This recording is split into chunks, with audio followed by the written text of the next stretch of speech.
Hello everyone, my name is Arya, and in this video I'm going to answer the questions for exercise 5 about employment law and the Ontario Human Rights Code.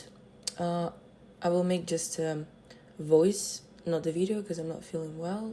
And so, first of all, I'll talk about the Ronos case that was discussed in the class and why the employee was fired without cause instead of the with cause. And like employment law, an employee can be fired with cause when they do something very serious, like stealing, harassment, or under like misconduct that completely break the rule between the employee and the employer. In those situations, the employee doesn't have to give notice or like severance pay.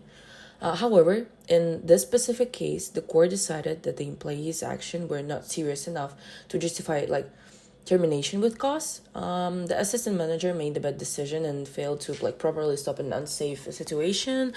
But the court said that like this mistake did not completely destroy the employment relationship. Because of that, the employer could still fire him, but like it had to be like termination without cause, which means the employee must give notice or like pay instead of notice.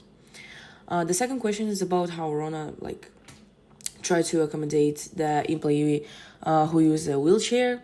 The issue happened because the like training session for the employee was held on the second floor of the store, and there were no elevator, so it was not accessible. The manager arranged for another employee to attend the training and then teach the employee with the wheelchair afterward. However, the employee really wanted to participate in the training with everyone else. Some coworkers were decided to like lift him by themselves to the second floor with like using equipment like forklift, which was like clearly unsafe for him. Other employees reported this because it created a safety risk for this person. In my opinion, Rona did try to make an like accommodation, but it was not the best solution under the Ontario Human Rights Code. Employers have a duty to accommodate employees with disabilities, unless doing so like would cause something called undue hardship. That means employee have to make reasonable change to help employees do their job, unless the court of safety risk are too high. In this case, there were probably better like options, moving the training to the first floor or arranging like accessible training somewhere else. So while Rona tried to do something, it could have handled the situation better. The third question is about discrimination based on the gender expression. In class, the example we discussed was making fun of the male coworker for wearing nail polish. Like this considered discrimination or harassment because gender expression in project under Ontario Human Rights Code. Gender expression refers to how like someone present their gender through their clothing, appearance, style, and etc. And if someone is mocked or treated badly because of that, it can be considered harassment. The law exists to make sure that people are not like treated unfairly in the workplace because of how they express their identity. The first question asks for an example of discrimination based on the ethnic origin.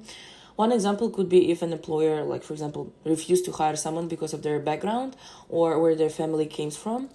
For example, like if an employee says they don't want to hire someone because they're from specific country or culture, even if that person is like qualified enough, that would be discrimination. The entire Human Rights Code like protect people from this type of discrimination because employment decision should be based on the skills and qualification, not on like ethnicity or stereotypes. The fifth question asks about employer asking for a social insurance number before offering a job. In class, we learned that asking for a SIN number too early can indirectly lead to discrimination based on the citizenship. Instead of asking for a SIN number at the application stage, the employer should ask like for whether it's like applicant is legally allowed to work in Canada. It will be in the more polite way. That way, the employer confirms the person can work without discriminating based or citizenship. Finally, the last question asks whether it's legal to refuse to hire someone because they support Donald Trump. According to the Ontario Human Rights Code, and this is not illegal discrimination, like political opinion is not one of the protected ground in the code. Like that means an employee could choose not to hire someone because of their political view. Like it might be unfair or like unprofessional, but legally this is considered a human rights of like violation, and people can choose any political view, but if you want to apply for a work, people can be rejected by this, and this is not going to be a discrimination. To conclude, employment law in Ontario allows employees to fire employers to fire employee, but the rules depend on like whether there is just a case or not. At the same time, the Ontario Human Rights Code protect employees from discrimination, harassment, or specific protected ground like disability, also religion, gender expression, and ethic origin. These laws are important because they help create workspaces that are safer and more respectful for everyone. Thank you so much for listening. Have a great day.